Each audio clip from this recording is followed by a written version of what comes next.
In a recent poll I put up, multiple people cited Chaos as the worst faction in multiplayer, and I have to strongly disagree with that.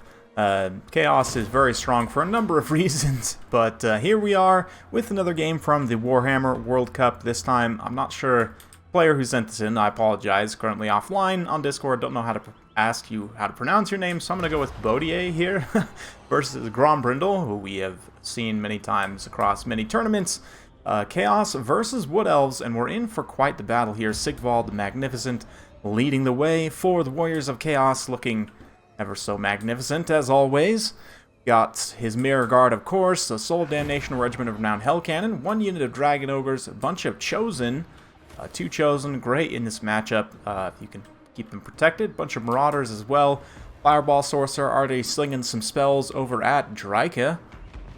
Taking the fireball to the face there. WARHAMMER with some Zoats. A couple of Way Watchers here. We've got one unit of Hagbane Tips as well. Eternal Guards with shields, some Dryads, Shriekin, and yeah, those Glade Riders getting bombarded by the Hell Cannon. Nice little skirmish phase gonna unfold here, but Chaos in a general sense, while they are lacking somewhat in certain departments, pound for pound, their units have some of the best stats overall in the game, and that includes melee attack and defense, weapon strength, and more importantly, HP. In comparison to like squishy elves, for example, who also have pretty good attack and defense as a general rule, these guys are very meaty here. You can see, yeah, even the basic unit, 6,700 HP, a little bit of chunk taken out from those Marauders. The Eternal Guards, just in comparison, 75 models, 5,400 HP to start with. So just from the outset, these Marauders, yeah, 7,000 base, just much more meaty overall. Most of these units are going to be. Dragon Ogres, more health than Zoats. I mean, Zoats obviously have healing and some other effects going on, but not to mention, Chaos has very strong Lords and Heroes, although their selection is extremely limited. Basically, all of them are very good for the most part, except maybe the generic Chaos Lord. But even like the Sorcerer Lords are all very good. Big Bird is quite competitive. Now, more than ever, Sigvald is also a very strong choice in a number of situations. Having a grand old time here. Oh yeah. The Elves definitely taking some heat on the approach, but now they are in range to start shooting at this Hell Cannon, and this is a big problem here. They're going to be able to take it down quite quickly. Hasn't generated that much value so far. A pretty decent value, but hasn't paid for itself, definitely. The nice Burning Head there is going to roast some of the own Marauders. That's perfectly fine, I guess. And yeah, Dryads running in. They should trade okay against Marauders. Eternal Guards also kind of piling in here as well. So we're going to get a general engagement. Dragon Ogres surge forward.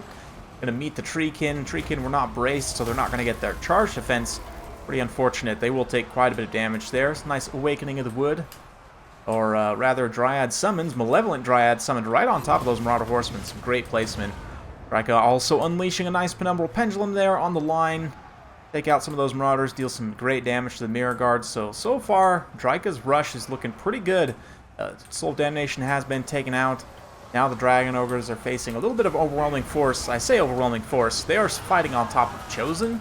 These Chosen will tank just excellently with their massive melee defense. Great armor as well. The Treekin are going to do very little damage to them. All things considered, the Eternal Guard, they really don't have the attack to touch them consistently. Even Draika here, 68 attack, I mean, non-AP weapon strength, she'll do okay. Those Chosen can hold out basically indefinitely there. Hell Cannon crew now coming after Draika as the Dragon Ogres pull back. Marauders tossing in some Javelins. Marauders also, even though they're your only skirmish unit for Warriors of Chaos, they're definitely one of the best skirmish cav in the game. In terms of damage output, they're excellent. They also have really good melee attack and defense and charge stats for their price range as well. Like you compare them to something like Pistoliers, and their melee stats definitely are much better. DPS is comparable to Pistoliers, but they're both kind of high in that end. A lot of others, I mean, obviously like Bow Cav, like Mounted Yeoman Archers, or, you know, Skeleton Horsemen, in that same 500 cost range. They have much longer range, but they deal substantially less damage. Something like Glade Riders too, I mean, they can take Hagbane Tips, which is awesome, but more expensive, less damage.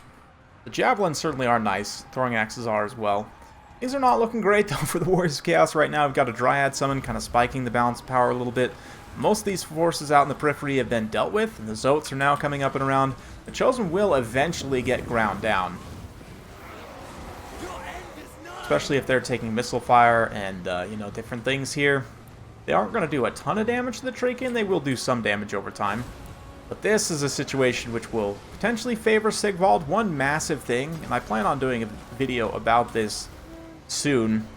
One thing that makes Sigvald so strong is his perfect vigor, right? Because vigor affects multiple stats, and that includes armor. But, like, for example, Bod3ay here is tired, so I don't remember exactly, and this is why I'm not talking about it too much in this video. I need to kind of refresh on the exact values, what happens at what stage, because you don't get every effect at every stage. Like, exhausted affects the most stats. Like, tired, I think, maybe is only affecting speed slightly, and maybe, I don't remember, I'd have to look it up. Anyway, regardless, though, the point is that especially once you get to the higher tiers of exhaustion and so on, then Sigvald, with his perfect vigor, will just be better overall than the units that he's fighting in that regard. And the fact that he doesn't have so much AP damage won't matter so much against Armored Lords. Really nice burning ahead of here. The Chaos Sorcerer Lore Fire comes back, about to get sniped, decides to respond. That's pretty good. Chosen do manage to win out this melee engagement, but now they're going to face some serious heat from the Way Watchers. I mean, they have 60% missile block chance. If any unit can resist this, it's these Chosen. I guess 55%, really, they must have changed that. I swear they had 60% missile block chance before. Anyway. Must have missed that in the patch notes, or maybe I didn't, and I just don't remember. But Sigvald now, at this point, is completely surrounded here. He doesn't really mind too much. I mean, he's got really nice melee defense, going to continue regenerating all that whole time as well. 60 melee defense, yeah. All these kind of low attack Wood Elf units, Spearmen and the Treekin both, against infantry especially, considered low attack. Really not doing a lot here. Chosen holding just fine. They're going to shatter that unit of Eternal Guards, and now the Glade Guards, Way Watchers are just about out of ammo. They're going to have to charge into melee here shortly, which won't be great for them against those Chosen. Bod3ay also going to run on in to the other side. That does leave Sigvald here, and he's got some Marauders back from route as well. They're going to get rear charged by some of these Glade Riders, so they'll probably route immediately. Mirror Guard, maybe not. Looks like they actually managed to hold their leadership there. Wow, I'm pretty impressed, honestly. Bod3ay comes back over to try and deal with Sigvald, but it's just going to be bad. I mean, even with the little melee attack buff, plus 10 melee attack for these Eternal Guard does put them up to 36. It's definitely much better, but still, I mean, there's still going to be minimum hit chance, right? More or less, versus Sigvald, which is only an 8% chance to hit. So really, their melee attacks very unlikely to do any damage, and even if they do, I mean, pretty pitiful weapon strength on Eternal Guards. Nice AP, but 24 weapon strength overall is really not great. Bod3ay standing right at the end of her own pendulum there. Wow, that's a bold move. Maybe I'll have to get a POV shot of that later. Interesting, yeah. Sigvald pops his melee defense buff. He is approaching his healing cap, but I don't know. Zotes must have been dealt with, yeah. Going on various missions here. I don't think they have much healing left for Bod3ay. Of course, the fact that she's so wounded will give a serious buff, obviously. Not quite to the full-on plus 15, but getting pretty close. The Chosen and Sigvald are just so tanky, man. Grombrindal, in terms of his build here, didn't necessarily have all the tools that he needed. I mean, Chosen, as a general rule, are relatively common in this matchup. They can get countered by certain things. Definitely leadership is one way at the end of the day, and just to kind of, you know, beat them with pure attrition. These Chosen are probably going to end up giving up the ghost here. We'll see, especially with the Zotes kind of charging in. And the fact this Treekin's relatively healthy. Yeah, actually quite healthy. That's going to play into the leadership values here. The stronger units nearby, you know, getting attacked in the rear, various other stacking leadership penalties. Chosen will route there. Sigvald's doing just fine. He feels totally fine in terms of his leadership. Gonna come over here and vanquish the single Blade Rider. Now we'll probably have to fight those trees. Oh man, it's like parry. That was kind of cool. Like parry Carried one over to the side and it fell over. That's what it looked like. Just straight up killed it. Man, the Treekins too. I've never really watched their attacks like a lot up close. That was an interesting kind of roll forward attack there. I don't know if I've ever seen that one before. Oof. Decapitates an Eternal Guard. Brutal stuff. Dreyka's just kind of hanging around in the background. Got a Melkos Mystifying Miasma.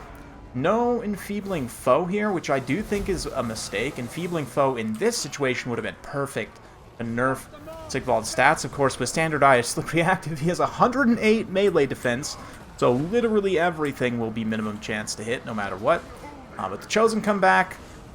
Zotes charge them, but only 28 charge plus 31 attack. I mean, that's okay, but it's still below 63 melee defense in total, since they've got some chevrons. They're actually going to rout the Zotes here. And this unit of Chosen for Sigvald to fight on top of is a pretty big game changer. Now, Sigvald doesn't have to take all the hits himself. He can focus on Dreyka as well if she chooses to come for it. Gonna scoot away there. Sigvald is trying to chase through the trees, but the Treekin will likely block his path here. He does pop Heroic Killing Blow, though, up to 780 weapon strength. Absolutely massive. Almost 800 weapon strength. Quite insane. He's going to use that power up against poor Treekin. Dreyka is doing her best. The Chosen actually do get routed here once again. Dreyka, with her splash attack power, could deal more damage than any of these other units. But she is definitely giving the plus 15 melee attack to everything now. Yeah, Blade Guard's up to 30 melee attack, 36. No, I guess it's only plus 10, huh? Interesting. Oh no, it is plus 15 now. 41 attack, there we go. Just took the last hit that she needed to put it up there.